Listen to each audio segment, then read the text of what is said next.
SSR groups. Shivansh कुछ देर पहले ही अपने ऑफिस आ चुका था और आज वो बहुत खुश था। इसी खुशी में उसने आज अपने पूरे ऑफिस को ट्रीट दी थी। उसके ऑफिस में आज सभी हैरान थे क्योंकि उन्होंने आज से पहले शिवांश को हमेशा सीरियस ही देखा था। जब उसने गौरी को स्कूटी पर अचानक देखा था उस वक्त तो जैसे शिवांश के लिए वो पल बस वहीं थमसा गया था। शिवांश अपने केबिन में बैठा था और बस आज के उस पल के बारे में सोच रहा था। लाइट पिंक सलवार सूट पहने और अपने लंबे बालों का जूड़ा बनाए और हवा की वजह से उड़ती उसके बालों की कुछ लटें, कानों में झुमके, माथे पर एक छोटी सी बिंदी और वही अपनी पुरानी मुस्कान लिए वो अपनी दोस्त से कुछ बातें कर रही थी। और उसकी वो मुस्कान जिसे शिवांश अपनी पहली मुलाकात से अब तक भूल नहीं पाया था। और बस यही सब सोचते हुए वो मुस्कुरा रहा था। तभी देव उसके केबिन में आया और उसने जब शिवांश को ऐसे मुस्कुराते देखा तो उसे पहले तो अजीब लगा। फिर वो शिवांश को उसके ख्यालों से बाहर लाते हुए बोला, शिवांश, ये अकेले बैठे बैठे क्यों हंस रहा है? शिवांश बोला, गौरी के बारे में सोच रहा था।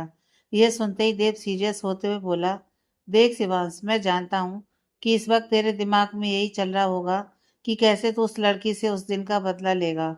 लेकिन इन सब में यह मत भूलना कि वो एक लड़की है और जो भी करना है लिमिट में करना। और इतना कहकर देव केबिन से बाहर चला गया। वहीं शिवांश देव की बात सुनकर हैरान परेशान सा था क्योंकि देव ने अभी जो कुछ भी कहा वो गलत था। क्योंकि शिवांश गौरी के बारे में सोच जरूर रहा था लेकिन उससे बदला लेने के बारे में नहीं, बल्कि वो तो उसकी सादगी से भरी खूबसूरती के बारे में सोच रहा था। फिर शिवांश खुद से ही बोला, ये हो क्या रहा है? वैसे तो जैसा देव ने कहा मुझे तो वैसा ही सोचना चाहिए था, लेकिन मैं ये सब क्या सोच रहा था उस लड़की के बारे में। वो खुद से ये सारी बातें कर ही रहा था कि तभी उसके फ़ोन पर देव का कॉल आया। उसने कॉल पिक की तो दूसरी तरफ से देव बोला, शिवांश, समीरा तेरे केबिन में आ रही है।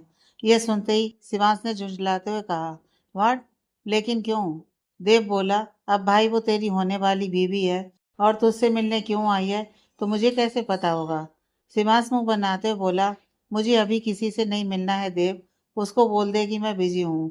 देव इस परेशानी से अपना पल्ला झाड़ते हुए बोला, भाई तू बोलेगा तो मैं तेरे लिए सीने पर गोली खाने को भी तैयार हूँ, लेकिन समीरा को तेरे पास आने से रोकना, ना बाबा ना, मुझसे तो नहीं हो पाएगा।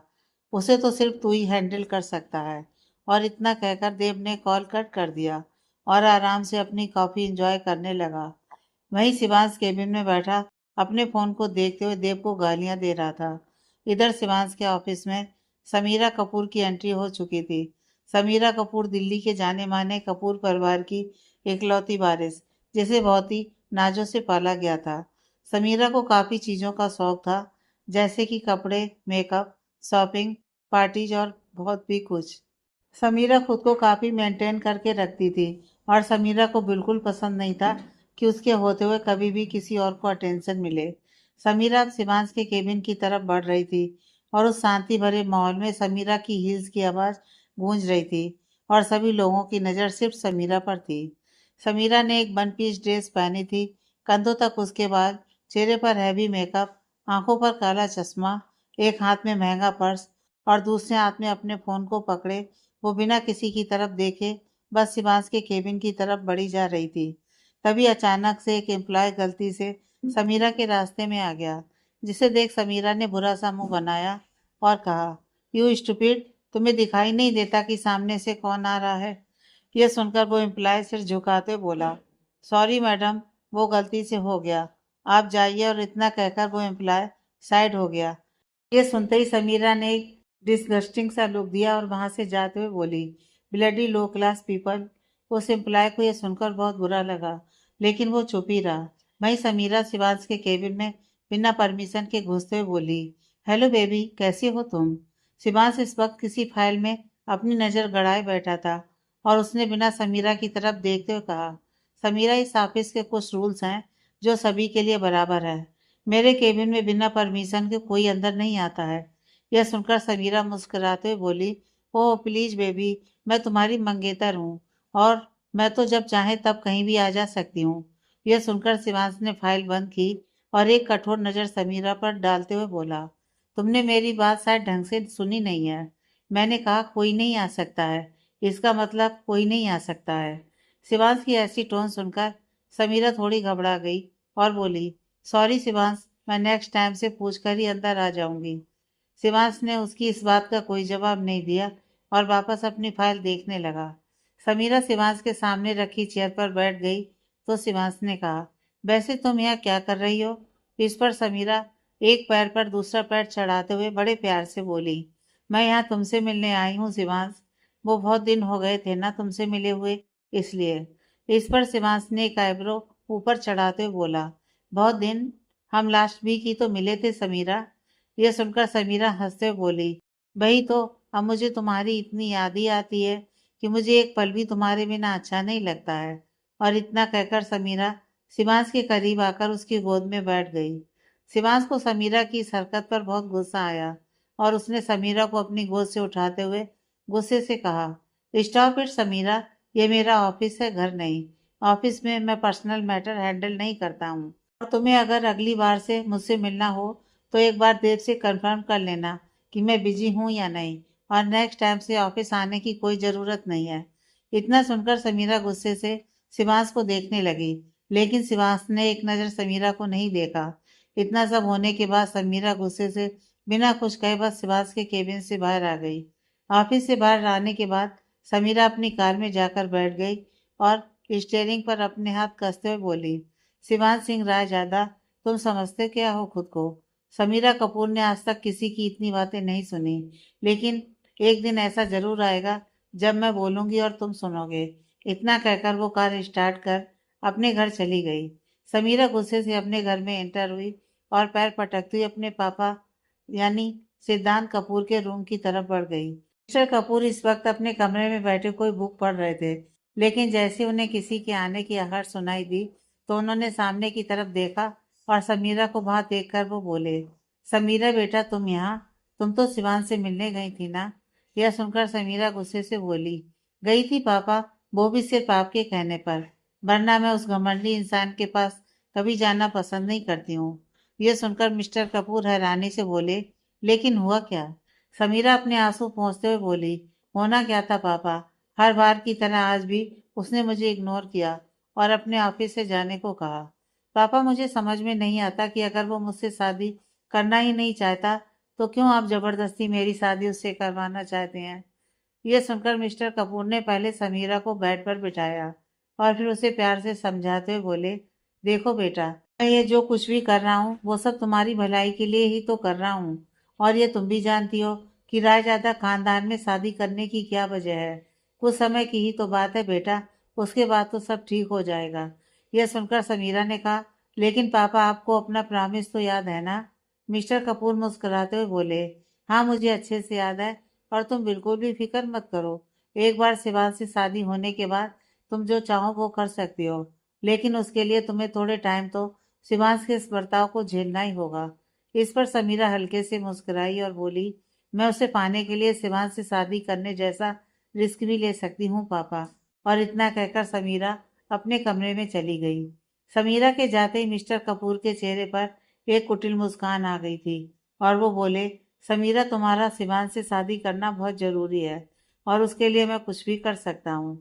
इधर शिवांश अपने ऑफिस में बैठा कुछ काम कर रहा था कि तभी देव उसके केबिन में आया और उसके सामने एक फाइल बढ़ाते हुए बोला, इसमें गौरी महाजन के बारे में सारी इंफॉर्मेशन है। फाइल की तरफ देखते हुए शिवांश बोला, तो एक एक करके बता मुझे। उसकी बात सुनकर देव उसके सामने वाली कुर्सी पर बैठा और फाइल खोलते हुए उसे गौरी के बारे में बताने लगा और शिवांश आराम से पेपर वेट घुमाते हुए सब सुन रहा था। देव ने बोलना शुरू किया, नाम गौरी महाजन, माँ सुमित्रा महाजन और भाई आयुष महाजन, बस यही तीनों हैं उसके परिवार में। इस पर शिवांश बोला, और बाप? देव ने कहा, बाप की मौत तो 6 साल पहले ही हो गई थी।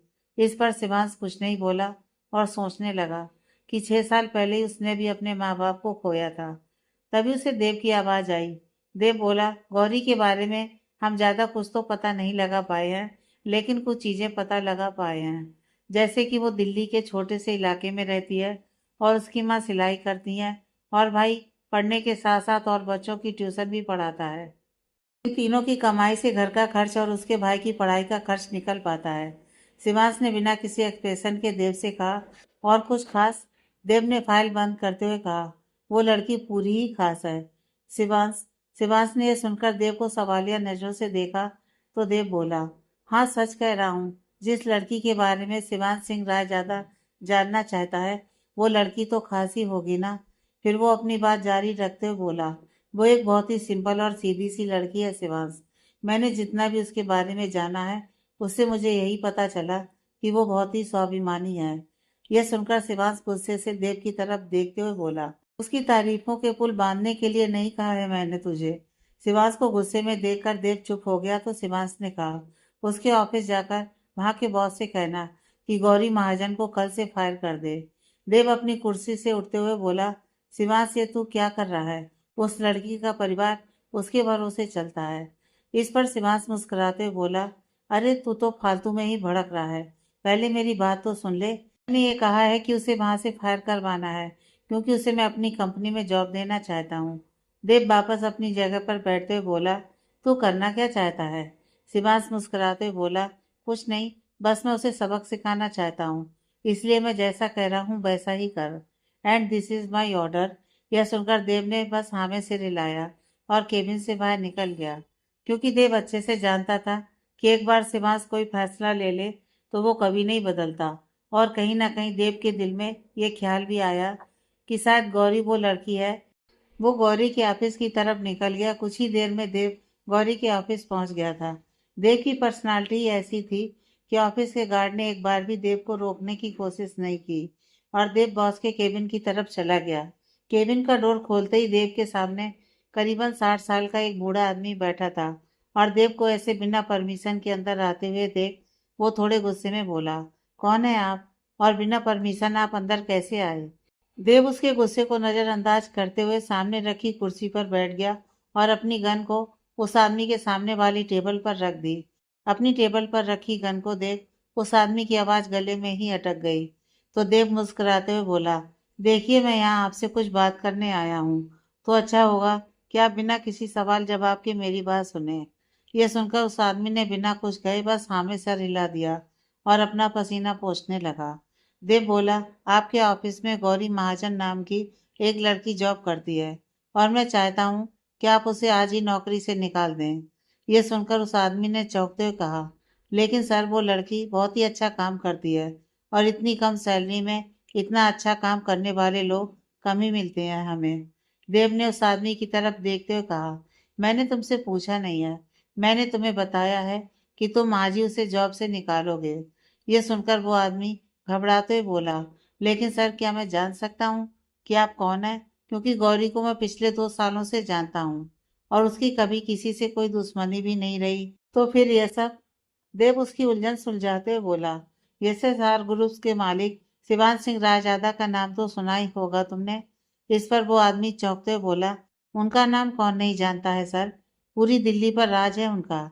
यह सुनकर देव मुस्कुराते हुए बोला, तो बस उन्हीं के कहने पर ये सब हो रहा है और मुझे नहीं लगता कि अब आगे कोई सवाल की गुंजाइश रह गई होगी। लेकिन उस लड़की को ये नहीं पता चलना चाहिए कि उसकी जॉब छूटने की वजह क्या है। इस पर उस आदमी ने बस हाँ से रिलाया और देव वहां से उठकर चला गया। ऑफिस के बाहर जाते ही देव ने शिवांश को कॉल किया और कहा, काम हो गया है, लेकिन आगे क्या करना है?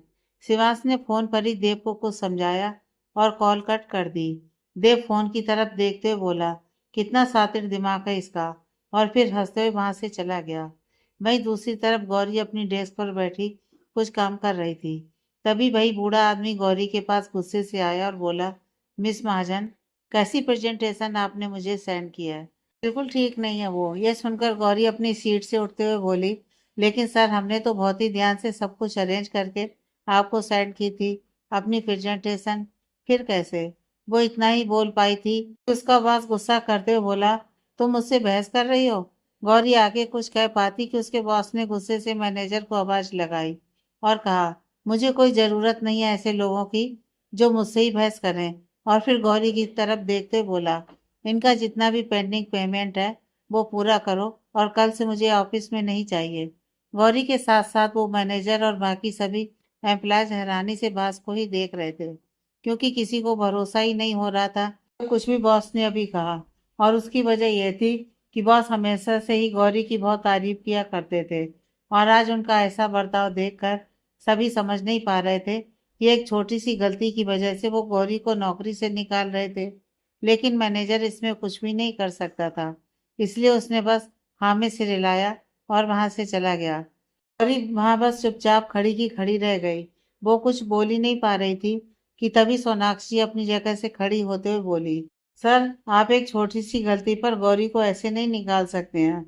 बॉस गुस्सा करते हुए बोला, ये मेरी कंपनी है, मैं जिसको चाहूँ उसे रख सकता हूँ और निकाल भी सकता हूँ। सोनाक्षी थोड़े गुस्से से बोली, अगर ऐसी बात है तो ठीक है, गौरी के साथ साथ आप मेरा टर्मिनेशन लेटर भी रेडी करवाइए, क्योंकि जहाँ ऐसा बॉस हो वहाँ तो मुझे बिल्कुल भी काम नहीं करना है।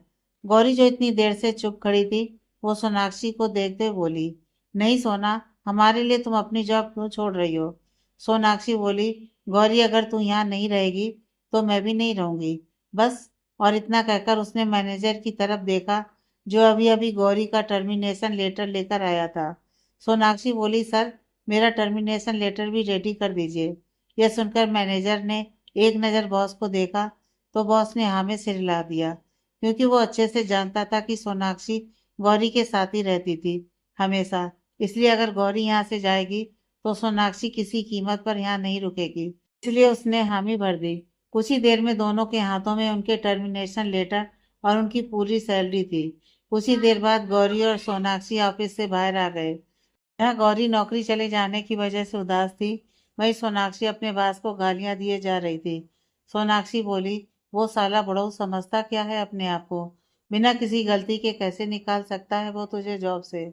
सोनाक्षी बिना कुछ देखे बस बोले ही जा रही थी और गौरी शांत चेहरे के साथ बस चली जा रही थी। सोनाक्षी की नज़र जब गौरी पर पड़ी तो उसने देखा गौरी रो रही थी। सोनाक्षी ने उसे गले लगाते हुए कहा, तू मत रो गौरी, देखना हमें इससे भी अच्छी जॉब मिल जाएगी। गौरी आंसू पोंछते हुए बोली, माँ से क्या कहेंगे हम, अगले महीने आयुष की फीस भी भरनी है और कैसे होगा ये सब? सोनाक्षी उसे दिलासा देते हुए बोली, अभी तो हमें सैलरी मिल गई है ना, तब तक तो कुछ कर लेंगे जुगाड़, इसलिए तू टेंशन मत ले। फिर उसने गौरी को हेलमेट पहनाते हुए कहा, चल तुझे तेरे फेवरेट मोमो खिलाकर लाती हूँ। ये कहकर वो गौरी को लेकर चली गई। वहीं देव कार में बैठा दूर से ही ये सब देख रहा था और फिर उसने ड्राइवर से कहा, उस स्कूटी का पीछा करो। कुछ ही देर में सोनाक्षी ने स्कूटी मोमो के स्टॉल पर रोकी और दोनों उतरकर वहां रखी टेबल पर बैठ गईं। देव की कार भी वहीं कुछ दूरी पर रुकी तो देव ने कार में बैठे दो लोगों को देखा और कहा, पता है ना तुम दोनों को क्या करना है?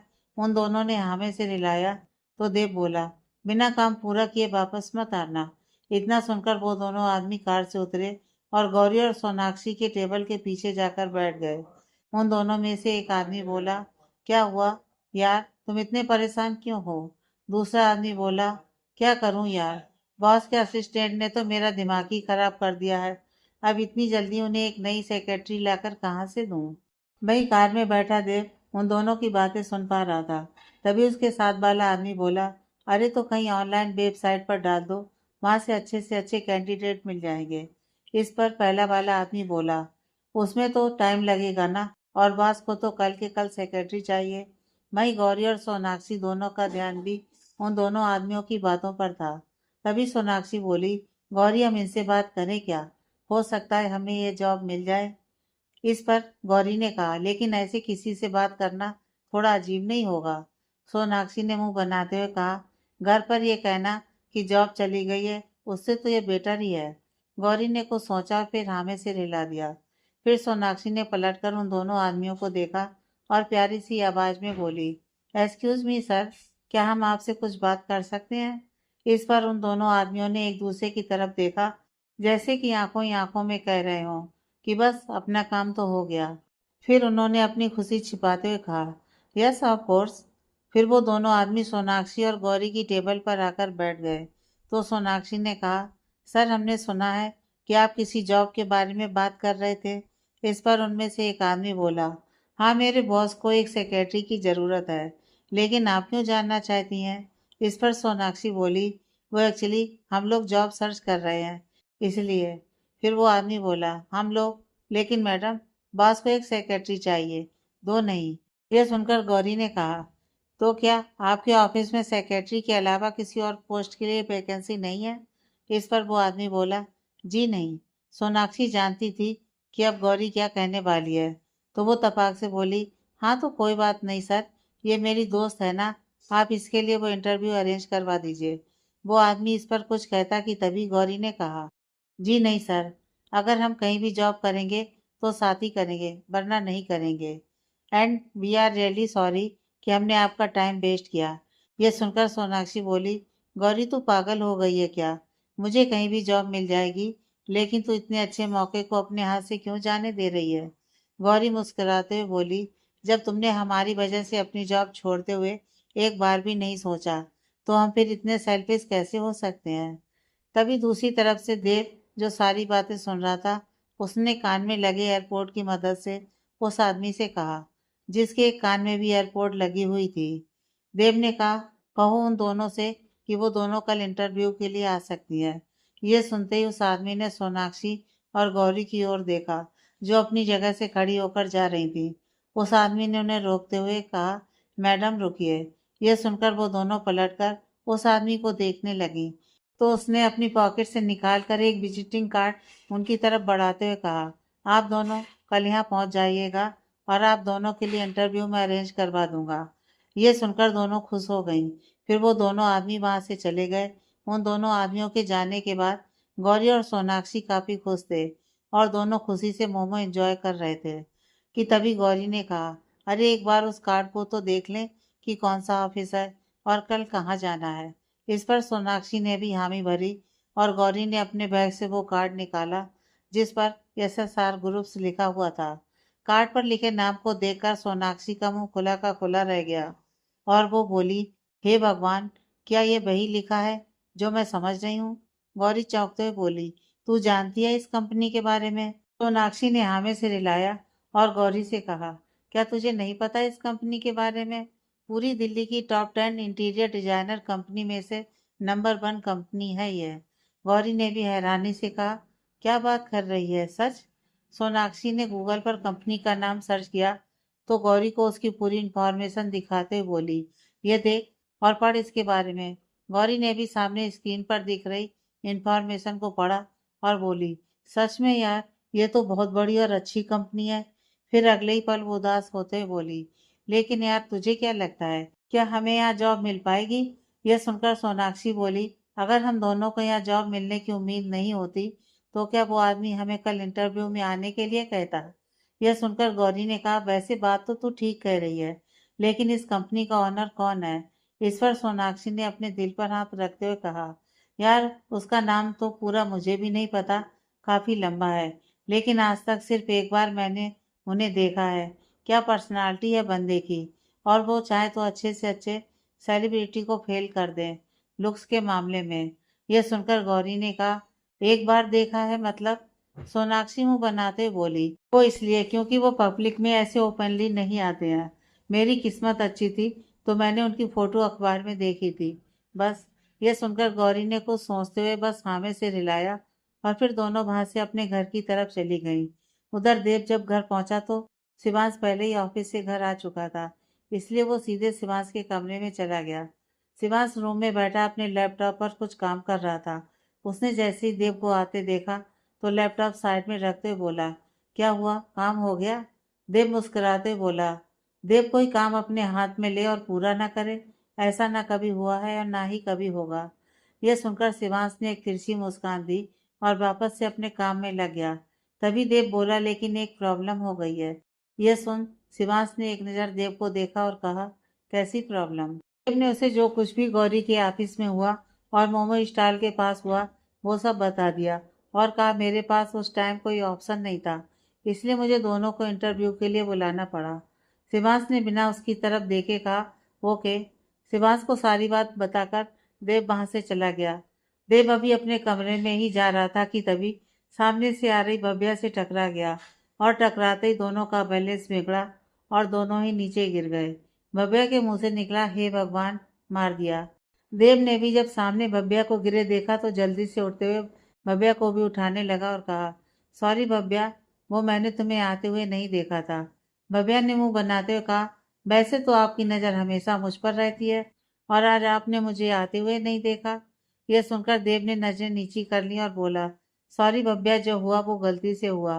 भव्या चिढ़ते हुए बोली, गलती? सही कहा आपने, गलती ही है आपका यहाँ रहना। पता नहीं क्यों भाई ने आपको यहाँ रखा है। और इतना कहते हुए वो अपने कमरे की तरफ चली गई। देव भी बिना कुछ कहे अपने कमरे की तरफ चला गया। कमरे में आकर देव ने चेंज किया और फिर एक सिगरेट जलाकर बालकनी में आ गया। सिगरेट के धुएं के उड़ने के साथ साथ देव भी 6 महीने पीछे चला गया, जब उसने भव्या को प्रपोज किया था। फ्लैशबैक। दिल्ली में बहुत तेज बारिश हो रही थी और देव भव्या को कॉलेज से लेकर घर आ रहा था कि तभी रास्ते में अचानक से कार बंद हो गई। भव्या बोली, क्या हुआ देव, ये कार ऐसे कैसे बंद हो गई? देव ने कार से उतरते हुए कहा, वेट, मैं देखता हूँ। इतना कहकर देव अम्ब्रेला लेकर बाहर निकला और गाड़ी का बोनट खोलकर चेक करने लगा। भव्या जो कार में बैठे अंदर से ही बारिश को देख रही थी, वो अचानक से कार से बाहर आई और बारिश में भीगने लगी। देव ने जब उसे ऐसे करते देखा तो जल्दी से उसे अपने छाते से कवर करते हुए बोला, भव्या ये क्या कर रही हो? कार में बैठो जाकर, वरना बीमार पड़ जाओगी। ये सुनकर भव्या ने देव के हाथ से छाता लिया और उसे साइड से जा रहे एक बूढ़े के अंकल को पकड़ा दिया, जिस पर वो अंकल मुस्कुराकर भव्या को देखने लगे। और देव गुस्से से बोला, ये क्या किया तुमने? भव्या हंसते हुए बोली, क्या देव, आप भी ना, भाई के साथ रह रहकर आप भी इमोशनलेस हो गए हो। अरे, यह सावन की पहली बारिश है और अगर इसमें नहीं भीगे तो फिर क्या ही भीगे। यह कहकर वो फिर से अपनी बाहें हवा में फैलाकर बारिश को महसूस करने लगी। देव बस मुस्कुराते हुए उसे देख ही जा रहा था, जैसे इससे ज्यादा खूबसूरत नजारा उसने आज तक नहीं देखा हो। कुछ देर यूं ही उसे ऐसे देखने के बाद भव्या को जबरदस्ती एक शेल्टर के नीचे ले जाकर खड़ा हो गया। भव्या मुंह बनाते हुए बोली, क्या देव, मुझे अभी और भीगना था? देव थोड़ा नाराज होते हुए बोला, भव्या तुम पहले ही बहुत भीग चुकी हो और अगर अब कुछ देर और भीगी तो सच में तुम्हारी तबीयत खराब हो जाएगी और शिवाज के गुस्से का सामना मुझे करना पड़ेगा। यह सुनकर भव्या चुपचाप वहीं खड़ी हो गई। देव ने किसी को कॉल किया और दूसरी गाड़ी लाने को कहा और कॉल कट कर दी। देव ने देखा कुछ ही दूरी पर एक चाय की स्टॉल थी, तो देव जाकर अपने और भव्या के लिए चाय ले आया। दोनों वहीं बैठकर चाय पीने लगे। भव्या का सारा ध्यान अपनी चाय पर था और देव का सारा ध्यान भव्या पर था। देव जैसे उसकी खूबसूरती में खो सा गया था। देव बचपन से भव्या को जानता था और तभी से ही वो उसे पसंद किया करता था, लेकिन कभी भी उसकी हिम्मत नहीं हुई कि वो भव्या से अपने दिल की बात कह सके। लेकिन आज जैसे ही उसका दिल बगावत पर उतर आया था, आज उसने फैसला कर लिया था कि वो भव्या को अपने दिल की बात जरूर बता देगा। देव ने कहा, भव्या, मुझे तुमसे कुछ कहना है। भव्या चाय को फूंक मारते हुए बोली, हाँ बोलो ना। देव ने भव्या के हाथ से चाय ली और उसे साइड में रखते हुए बोला, पहले मेरी बात ध्यान से सुनो। भव्या ना समझी से उसकी तरफ देखने लगी, तो देव ने उसके दोनों हाथों को अपने हाथों में लेते हुए कहा, भव्या, आज मैं तुमसे वो कहना चाहता हूँ जो आज तक मैंने तुमसे छुपाया है। भव्या हंसती हुई बोली, देव, तुम्हारे बारे में सब तो मैं जानती हूँ, फिर ऐसा क्या है जो मुझे नहीं पता? देव बोला, यही कि मैं तुमसे बहुत प्यार करता हूँ। देव के मुंह से यह बात सुनते ही भव्या की आंखें हैरानी से बड़ी हो गईं और उसने झटके से अपने हाथों को देव की पकड़ से छुड़वाते हुए कहा, ये क्या बकवास कर रही हो देव? देखो, अगर तुम मजाक कर रहे हो तो मुझे ऐसा मजाक बिल्कुल नहीं पसंद। ये सुनकर देव ने कहा, मैं कोई मजाक नहीं कर रहा हूँ भव्या, मैं सच में तुमसे बहुत प्यार करता हूँ और वो भी आज से नहीं बल्कि बचपन से। भव्या गुस्से से बोली, तुमने ऐसा सोच भी कैसे लिया कि मैं तुमसे प्यार करूंगी? औकात क्या है तुम्हारी? भाई ने तुम्हें घर में रखा, अपने बराबर में बिठाया, तो तुमने खुद को हमारी हैसियत का समझ लिया। देव को यह सब सुनकर बहुत बुरा लगा, लेकिन वो कुछ नहीं बोला, बस नजरें नीची कर भव्या की सारी कड़वी बातें सुनता रहा। तभी रायजादा मेंशन से गाड़ी आकर देव और भव्या के सामने रुकी और उसमें से ड्राइवर बाहर आकर खड़ा हो गया। भव्या ने ड्राइवर की तरफ देखा और कार की तरफ जाने लगी। फिर पलटकर देव से बोली, आज तो तुमने मुझसे यह कह दिया, लेकिन आज के बाद ऐसा कुछ भी सोचने से भी पहले मेरे और तुम्हारे बीच के इस फासले को हमेशा याद रखना। और इतना कहकर वो गाड़ी में बैठ गई। ड्राइवर ने एक नज़र देव की तरफ देखा तो भव्या बोली, ड्राइवर चलो, ड्राइवर ने भव्या की तरफ देखते हुए कहा। मैडम, लेकिन देव सर। भव्या गुस्से से बोली। वो अपने आप आ जाएंगे, तुम चलो। यह सुनकर ड्राइवर ने दोबारा देव की तरफ देखा तो देव ने उसे जाने का इशारा कर दिया। ड्राइवर भव्या को लेकर वहां से चला गया। देव वहीं बैठा भव्या की बातों के बारे में सोचता रहा। Flashback and. देव अपने कमरे में बैठा 6 महीने पहले जो कुछ भी हुआ उसी के बारे में सोच रहा था, और वही सब सोचते हुए उसकी आंखों में नमी आ गई थी। देव आंखों की नमी साफ करते हुए खुद से ही बोला, तुमने ठीक कहा था भव्या। हमारे बीच जो हैसियत का फासला है वो कभी खत्म नहीं हो सकता है, लेकिन फिर भी ये सब जानते हुए भी मैंने तुमसे प्यार कर लिया। मुझसे तुम्हारी ये नाराजगी नहीं झेली जाती है, लेकिन फिर भी मैं यहाँ हूँ, सिर्फ शिबाज की वजह से, क्योंकि मेरे प्यार से बढ़कर मेरी दोस्ती है। यही सब सोचते हुए देव अपने बिस्तर पर लेट गया। इधर गौरी अपने घर आई तो सुमित्रा जी और आयुष बैठे गौरी का ही इंतजार कर रहे थे। जैसे उन्होंने गौरी को घर के अंदर आते देखा तो सुमित्रा जी बोली, अरे आ गई बेटा, और इतनी देर कैसे हो गई आ जाने में? गौरी ने कहा, कुछ नहीं माँ, हम चेंज करके आते हैं। और इतना कहकर वो अपने कमरे की तरफ चली गई। आयुष बोला, माँ दीदी को देखकर लग रहा है जैसे काफी परेशान है वो। सुमित्रा जी बोली, हाँ लग तो रहा है। खैर उसे आने दो, फिर बात करते हैं। और फिर वो किचन में खाना लेने चली गई। कुछ ही देर में गौरी भी चेंज करके आई और खाना खाने बैठ गई। सुमित्रा जी ने एक नज़र आयुष की तरफ देखा और फिर गौरी से बोली, गौरी बेटा क्या हुआ, ऑफिस में सब ठीक है ना? उनकी बात सुनकर गौरी बिना किसी भाव के बोली, जॉब छूट गई थी माँ। ये सुनकर सुमित्रा जी और आयुष दोनों हैरानी से बोले, छूट गई? छूट गई मतलब? अरे ऐसे कैसे? गौरी बोली, बॉस ने निकाल दिया, काम में कुछ गलती हो गई थी इसलिए। आयुष गुस्से से बोला, अरे गलती तो सबसे होती है ना दीदी, पर इसका मतलब ये तो नहीं कि ऐसे ही जॉब से निकाल दे कोई। कल मैं चलूंगा आपके साथ, बताकर आऊंगा उस बॉस को। गौरी बोली, तुम्हारी हाइट बड़ी है, बस उम्र अभी भी 17 साल की है, समझे? और कोई ज़रूरत नहीं हमें वापस से उस ऑफिस में जाने की। वैसे भी हम कुछ टाइम में वो जॉब छोड़ने ही वाले थे। सुमित्रा जी बोली, हाँ बेटा लेकिन। और उन्हें बीच में ही रोकते हुए बोली, कंपनी में हम और सोनाक्षी इंटरव्यू के लिए जाएंगे, परेशान होने की ज़रूरत नहीं है। माँ, कल इंटरव्यू के लिए जा रहे हैं, देखते ही हैं क्या होता है। सुमित्रा जी परेशान होते हुए बोली, क्या इसका मतलब उस बॉस ने सोनाक्षी को भी जॉब से निकाल दिया? गौरी बोली, उसे नहीं निकाला, उसने खुद ही जॉब छोड़ दी, हमारी वजह से।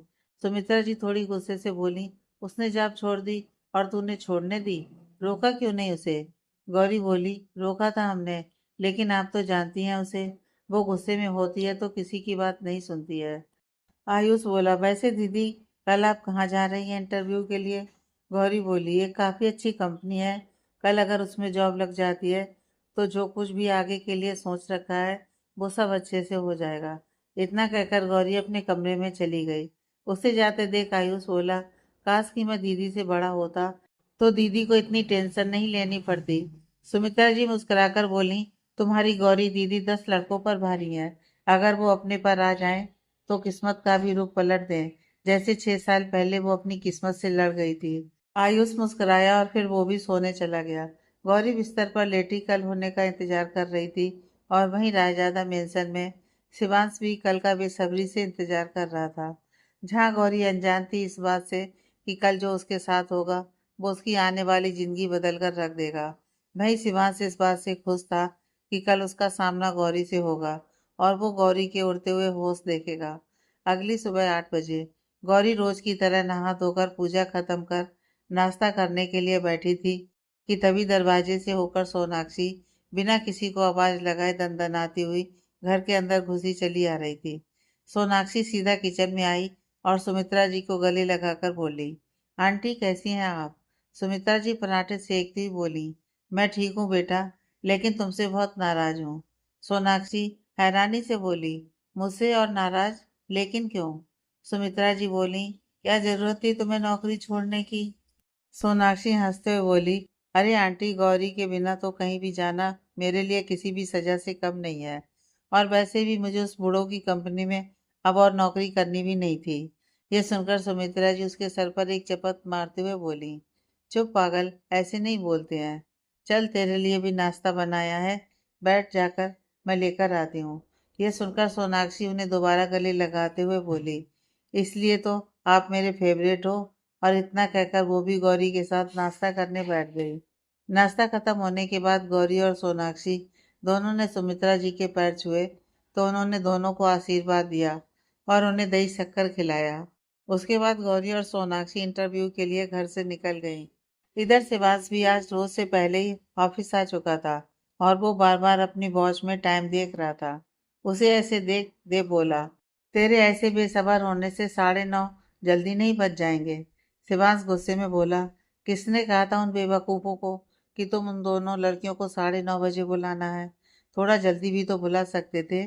देव बोला, नॉर्मली इस ऑफिस में इंटरव्यू 9:30 बजे से ही शुरू होते हैं, इसलिए उन्हें यह टाइम बताया गया। शिवांश इस बार कुछ नहीं बोला और बस अपनी वॉच की तरफ देखने लगा।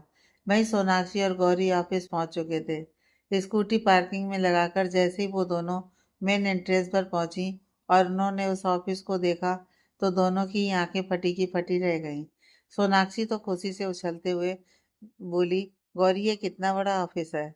अगर हम दोनों को यहाँ नौकरी मिल गई तो लाइफ तो सेट ही हो जाएगी। गौरी भी खुश होते हुए बोली, हाँ लेकिन उससे पहले तो हमें इंटरव्यू देना होगा ना, तो चलें अंदर। इतना कहकर दोनों ही उस ऑफिस के अंदर चली गईं।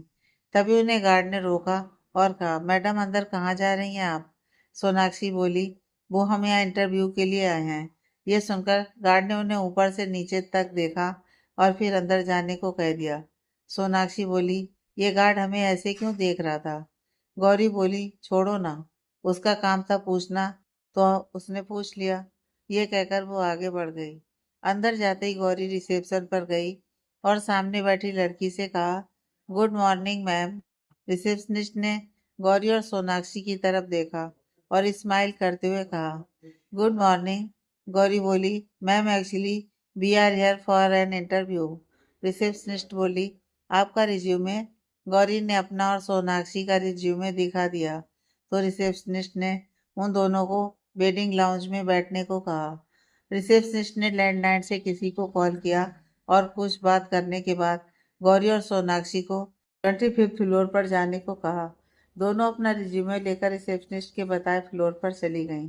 वहां जाते ही उन्हें फिर से एक रिसेप्शनिस्ट दिखाई दिया तो सोनाक्षी बोली, इन लोगों के पास कितना पैसा है बर्बाद करने के लिए, जगह जगह रिसेप्शनिस्ट बैठाए हुए हैं।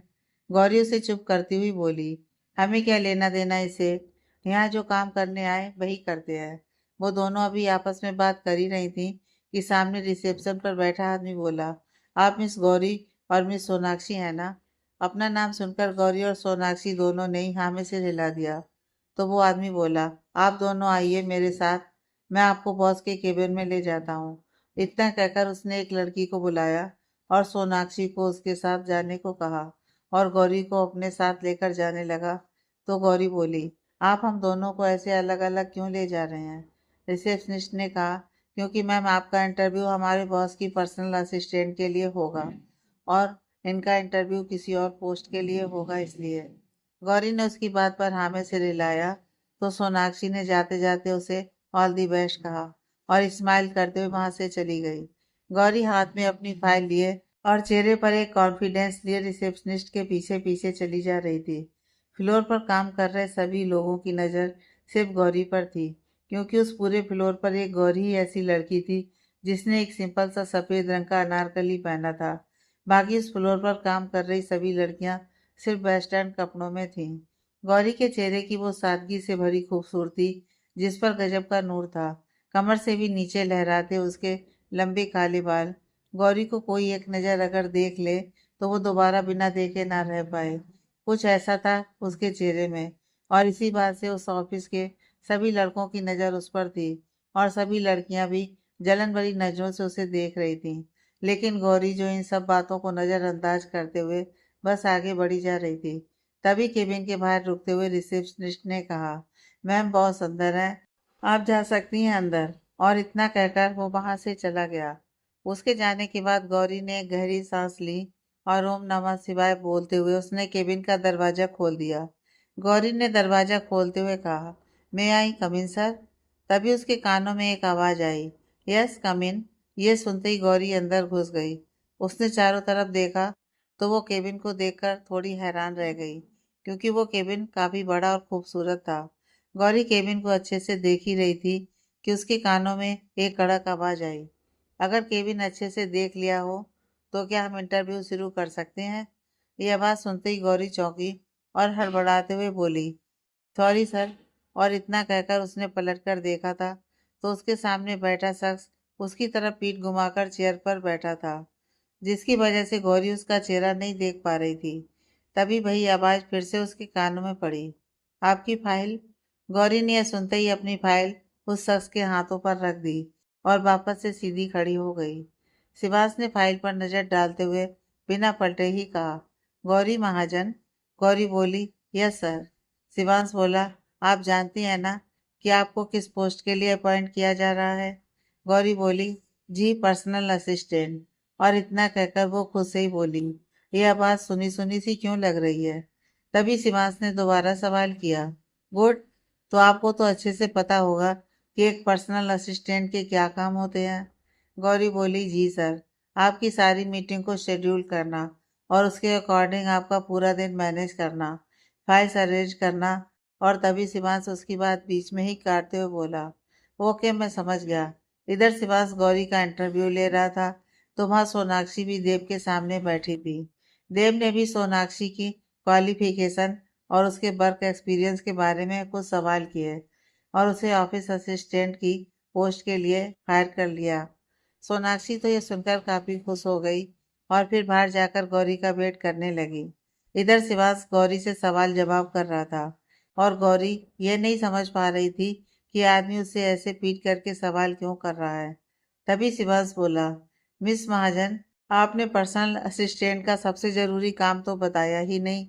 ये सुनकर गौरी ने अपने दिमाग पर थोड़ा जोर डाला, लेकिन उसे ऐसा कुछ भी याद नहीं आया। तो वो बोली, सॉरी सर, इन सभी काम के अलावा क्या काम होता है वो हमें नहीं पता। तभी शिवांश बोला, सबसे जरूरी काम होता है कि उसे अपने बॉस की हर एक बात सर झुकाकर माननी चाहिए। और इतना कहने के साथ ही शिवांश पलट गया। गौरी ने जब सामने बैठे शख्स का चेहरा देखा तो उसके पैरों तले जमीन ही खिसक गई। गौरी ने जब सामने बैठे शख्स का चेहरा देखा तो वो एक पल को तो हैरान ही रह गई और हैरानी से उसके मुंह से निकला, आप। शिवांश भी अनजान बनते हुए हैरान होने का नाटक करते हुए बोला, तुम यहाँ? गौरी बोली, आप इस कंपनी के बॉस हैं? शिवांश ने पहले अपनी चेयर को देखा जिस पर वो बैठा हुआ था, उसके बाद गौरी को देखते हुए बोला, देखकर तो यही लग रहा है।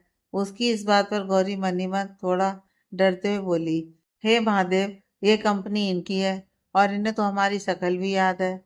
और अगर उज्जैन में जो कुछ भी हुआ उस वजह से इन्होंने हमें जॉब नहीं दी तो? वही शिवांश ने भी गौरी पर ऊपर से नीचे तक एक नजर डाली। गौरी ने आज वही सूट पहना हुआ था जो उसने उज्जैन में पहना था जब वो शिवांश से पहली बार मिली थी। बस आज एक बात अलग थी कि उस दिन गौरी ने अपने बालों की चोटी बनाई थी, लेकिन आज उसने अपने बालों को खुला छोड़ा हुआ था। शिवांश भी एक पल को उसकी खूबसूरती में खोसा गया था। गौरी भी अभी अपने ख्यालों में ही थी कि शिवांश की आवाज उसके कानों में पड़ी, मिस महाजन। उसकी आवाज़ सुनकर गौरी अपने ख्यालों से बाहर आते हुए बोली, यस सर, आप कुछ कह रहे थे? शिवांश बिना किसी भाव के बोला, तुम इस जॉब के लिए मुझे ठीक लगी, लेकिन एक प्रॉब्लम है। यह सुनकर गौरी थोड़ी परेशान होते हुए बोली, प्रॉब्लम? कैसी प्रॉब्लम सर? शिवांश बोला, प्रॉब्लम यह है कि अब जब तुम्हें ये पता चल चुका है कि इस कंपनी का बॉस मैं हूँ तो शायद तुम यहाँ जॉब ना करना चाहो, क्योंकि जहाँ तक मुझे याद है कि तुम्हें मुझ जैसे अमीर जातों से काफ़ी प्रॉब्लम है। ये सुनकर गौरी बोली, देखिए सर, हम अपनी पर्सनल और प्रोफेशनल लाइफ अलग रखते हैं और अगर आपको लगता है कि हम इस जॉब के लायक हैं तो हमें यह जॉब दे दीजिए, नहीं तो कोई बात नहीं। यह सुनकर शिवांश अपनी जगह से खड़ा हुआ और गौरी के करीब आते हुए थोड़े गुस्से से बोला, रस्सी जल गई मगर बल नहीं गया।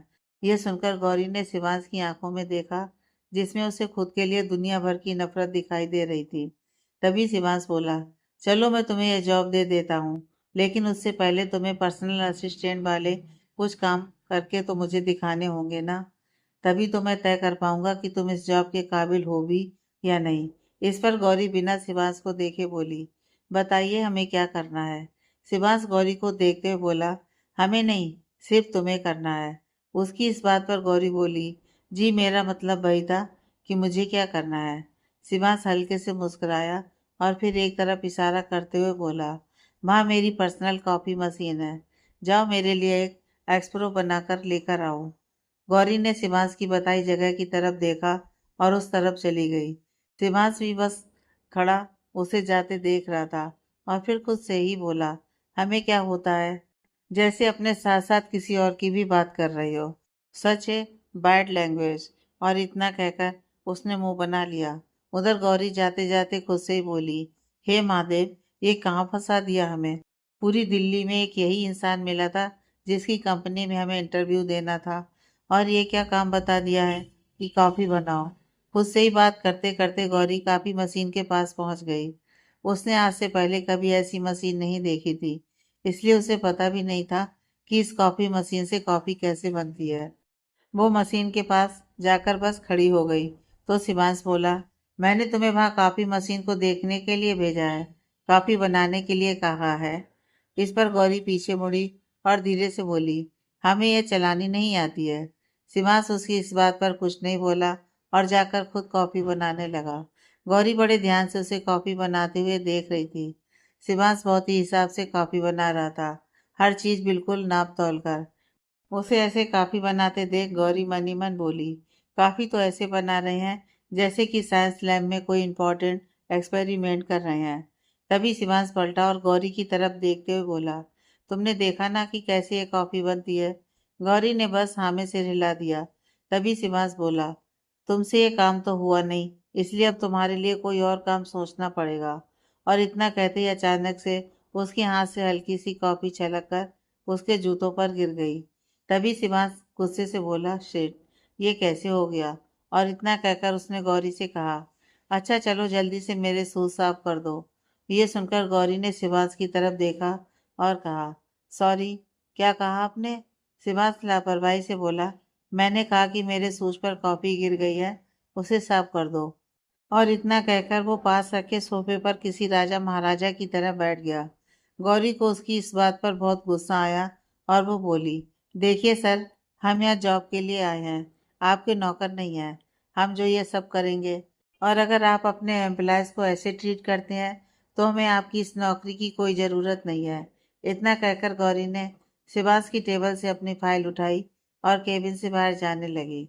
उसे जाता देख शिवास बोला, 25,000 यही सैलरी थी ना तुम्हारी, मैं तुम्हें इसकी 3-4 गुना सैलरी दे सकता हूँ। यह सुनकर गौरी गुस्से से पलटी और बोली, आप पैसों के दम पर बहुत कुछ खरीद सकते हैं, लेकिन गौरी महाजन को नहीं। और इतना कहकर वो वापस जाने लगी।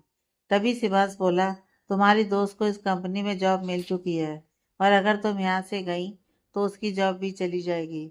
ये सुनते ही गौरी के कदम रुक गए। उसे रुकता हुआ देख शिवांश तिरछा मुस्कुराया और आगे बोला, मैं जानता हूँ कि तुम्हें और तुम्हारी दोस्त दोनों को ही इस जॉब की बहुत ज़रूरत है, और अगर तुम ये सोच रही हो कि यहाँ से जाने के बाद तुम कहीं और नौकरी कर पाओगी, तो ये तुम्हारी बहुत बड़ी गलतफहमी है।